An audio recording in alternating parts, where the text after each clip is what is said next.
Hi, I'm Lionel, and welcome to the Threecolts podcast, where we share everything about retail and marketplace automation. Today, we're joined again by our head of insights, Ahmed Sanda. I think we should stop saying that we're joined by Ahmed Sanda. This is just the Ahmed podcast where we're learning about Threecolts insight, isn't it?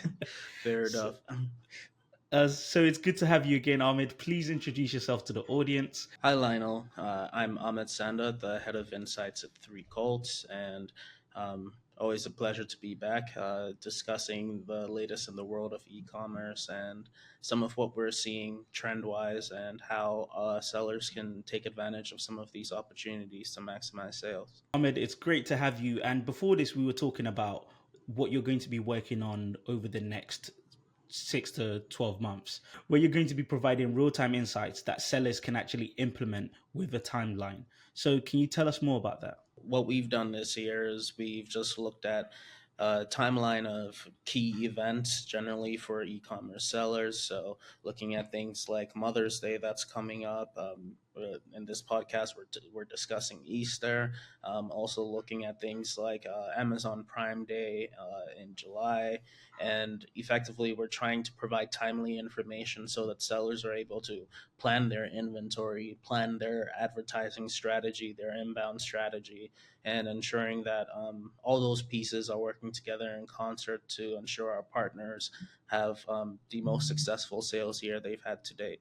Generally, I mean, in most like data analytics and insights, right, we generally lean on past behavior to sort of infer what's going to happen in the future.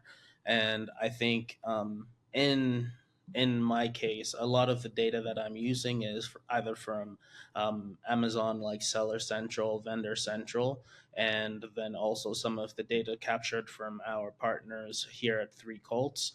So looking at like sales trends within the industry from some of our partners, which I know is a microcosm of the entire sales world, but I think it's still representative of what we see sellers do on a sort of like daily and near term basis. So today, I want to talk about Easter sales potential.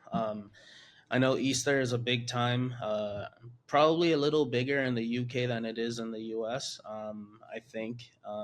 And that's a large opportunity for sellers to be able to take advantage of various bundling opportunities. And I think Easter also tends to happen at a pretty interesting point in time where it's like spring, starting of spring, end of winter. And so it's a key time for sellers to, I think, start planning sort of their inventory turnover and how they want that next period and early spring to go. And yeah, coming out of like February where we had like Valentine's Day, you might still have some chocolate lying around, and maybe you can repurpose some of that chocolate or some of those marshmallows into sort of Easter sales. And yeah, I just want to talk about some of the opportunities surrounding that for sellers. So, as Easter's approaching, could you explain how sellers could use search trends to shape the way that they sell stuff on Amazon? Definitely. So I think what we did is we looked at um, a 8 to 10 week horizon. And what we realize is that beyond 8 weeks, there's not much search for like Easter sort of inventory. And so, sort of trying to boost sort of early interest in that time period is not super successful. What we did see is the general uptick from 8 weeks onwards. Probably peaking at about 3 weeks, 3 to 4 weeks before Easter, was when search interest and conversion seemed to be at some of their highest, other than like the week of Easter where everyone's searching for like the last minute items. And so what we see is a general increase in Easter trends um, towards like that 3 week period. And I think it's really interesting for sellers because if you can have your strategy you can have a 6 to 8 week strategy of how you're gonna allocate your ad dollars, how you're going to sort of like position your products, and knowing that this is the time period in which you have to get ready, and optimizing your listings, ensuring that it's ripe with keywords and it's ripe with adequate search terms that people will be looking for, I think that's a great opportunity for sellers in this space. Thinking about the timeline, how early do they have to start looking at targeting key categories? Because you don't want to be caught off guard waiting last minute to start thinking about that. 6 to 8 weeks before Easter is probably the ideal timeline to start sort of like prepping your ad spend. So, in our latest article, in the appendix section, we have a sort of a playbook for sellers in which we recommend that 8 weeks to 6 weeks, you start sort of really softly positioning some of your products, probably allocate about 10 to 20% of ad spend in that early discovery period.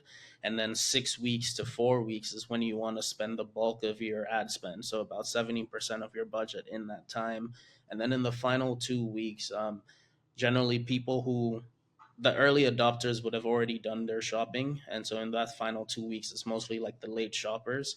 And generally I think for late shoppers there's a little more clarity on what they need, so you don't necessarily want to spend too much of your ad budget in that period. So we recommend about another 10 to 20% of your ad spend in those final 2 weeks, and that's mostly going to be used if you're trying to push things like, I don't know, say clearance sales, or you're trying to move that excess inventory for Easter that may not have been taken up by the early adopters. So, would you say that this strategy is specifically Easter focused, or is it applicable to other holidays throughout the year? The general strategy is probably relatively applicable, but in this case, we were looking specifically at Easter search trends, right? So we're looking at when does Easter interest peak based on people's search trends on Amazon, and so I would generally think it's about the same for most other like larger holidays, but I think there will be little nuances and differences in terms of like when the interest actually peaks. I think Easter, because it's generally a lot of family, sort of like family oriented events, I think there's a little more planning. Whereas if you're going into something like, say in the US, like Memorial Day sales, right? Like, I don't think anyone necessarily thinks about Memorial Day sales up until like a week or two before Memorial Day, because like no one's actually going to put out Memorial Day deals until that period happens. And so that there are slight nuances and differences depending on the holidays and the seasons. But I think in general, sellers probably do notice that interest starts about a month before the holiday and then peaks probably about a week or two before the specific period. If we move into around mid March and we start seeing that interest peak, can you explain how you can balance that interest with marketing, especially when it comes to specific categories that stand out around that time? I think one of the key things that we found was that the conversion rates, um, they steadily increased up until about 3 weeks before Easter, and then sort of stabilized and then dropped a little bit.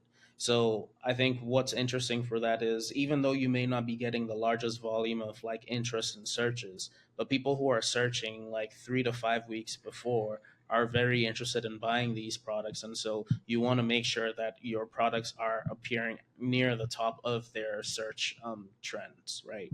And by ensuring that you are one of the highest sort of like searched items, by spending those ad dollars to ensure that you're coming up in these search terms, you're going to be able to capture those early adopters who, like sometimes if you're lucky, you buy something and then you realize, oh, I didn't get enough. And so now you've created a repeat customer, or you've created the potential for a repeat customer. And so I think those are all avenues of opportunities that sellers should be looking into in terms of converting that early interest and building a customer base. So there seems to be really great value in targeting that early adopter. And you talked about turning them into a repeat customer. That's something that I wouldn't consider, that someone who buys early will actually be coming back. I think someone that buys early has greater potential, right? Especially if we're looking at a specific like seasonal product, right? Or like we're looking at, for example, like Easter. And let's say, for example, I'm a family man of four with a pet, right? I get my kids some Easter outfits, and then the kids start complaining, and they're like, "How come our dog Shiloh doesn't have something as cute?" Right now, if I'm a seller and I have sort of like family products and some pet products, the person who just bought from me, I think, would still have me in their mind. And so there is that potential that if I'm also selling pet products, I'm able to upsell or cross sell this person. It's generally, I mean, obviously, there's a lot more challenges and individual sort of purchasing decisions that go into that. But I think the potential for repeat customers is probably higher for early adopters than it is for the late adopters, because if I'm buying something like 5 days before Easter, I'm most likely, or in my specific case, anecdotally, I'm more likely going to like over purchase at that point to ensure I don't need anything else than I am to under purchase. Whereas if I'm an early adopter, it's sort of more methodical, a little bit more planned. Speaking of those late adopters, how do we cater to that seller specifically, especially when it comes to making sure that you have enough stock for that seller and also expedited shipping? I'm sure things like that will have a significant impact when it comes to catering to the last minute buyers.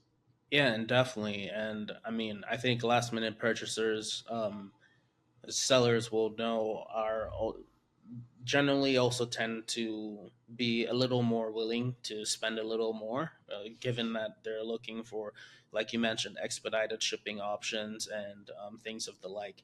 So I think what sellers can do is they can leverage those opportunities to a clear out their stock for like a specific season, right? So I think bundling is a good opportunity for that, and I think generally most shoppers on Amazon are value shoppers, right? They're looking for the biggest bang for their buck. So ensuring that you have expedited shipping options on value saving bundles, I think, is a really good opportunity for that. And like we mentioned, also in that final week, you still want to have some advertising budget so that you can advertise some of these like clearance sales or these bundle sales, and ensuring that those late bundles are still um, easily findable on like search. Are there any opportunities for sellers post Easter? It might be a little trickier. But I think one opportunity that sellers have with things like Easter is you're selling stuff like candy, you're selling stuff like stuffed animals, you're selling like some outfits. And so I think there's an opportunity to rebrand those listings as more general purpose products. And then you can liquidate that way, rather than keep that Easter focused product listing. And there's always opportunities to customize stuff like A plus contents, the bullet points, ensuring that the audience sees the product that you're trying to liquidate as not solely an Easter product. That's if you're selling after the Easter period. And are there any opportunities for sellers to approach this as a chance to get feedback from their customers? Obviously, the entire sales cycle is somewhat of a feedback process for sellers, right? It's a constant dialogue with the end consumer about what piques their interest, and sort of how you are providing value to them in their daily life. I think one of the probably like greater opportunities for feedback is in seeing what is converting highest, right? Most sellers are not like single product sellers, so you're going to have a swath of products. And I think if you if you're able to capture data on what seems to be piquing most interest, I think that can also, just like what I'm doing here, right? I'm looking at last year's trends and I'm trying to infer what might happen this year. I think as a seller, you should be capturing that data as well, understanding what products sold when, and how they sold and who they sold to, right? And capturing that demographic information, understanding the breakdown of your products, and how best to target, best to market to the target audience is, I think, avenue of opportunity for collecting feedback for sellers. So, something we've spoken about on this podcast in the past is bundling. And bundling seems to provide a lot of opportunities when it comes to Easter sales. Could you share a bit more insight on that, please? This was one of the more interesting findings. So we found that bundled Easter items on average convert at about a 39% higher rate than their non-bundled counterparts. And so when we look at this, I think this means that, like we've mentioned before, right? Most online shoppers are value shoppers. They're looking for things that provide um, ample value at significant cost savings. And so by positioning your bundle as the value option, sellers have the opportunity to ideally convert at a higher rate. Um, and in terms of like how to design your bundle, I think you want to make like irresistible bundles that are tailored to customer needs. And so something like Easter, right? The one of the major things are like Easter eggs or chocolates, right? So bundling things like Easter eggs with chocolates or maybe like pips, marshmallows, having that entire package where someone just needs to buy one of your bundles rather than having to buy three individual items, is an opportunity in which sellers are able to capture the interest of the end consumer. So, something that your report mentions is fluctuating conversion rates. Can you share a bit more about that, please? When we're looking at the conversion rates for different product categories, we notice that each of the individual or each of like the top 10 categories, top 10 search categories, actually have somewhat distinctive conversion patterns. So, for example, we see things like toys. Um, Toys have conversion rates that steadily climb from like early March, which would be about a month before Easter, and then it peaks about 3 weeks before Easter, right? So if you're selling toys, that's your peak marketing window.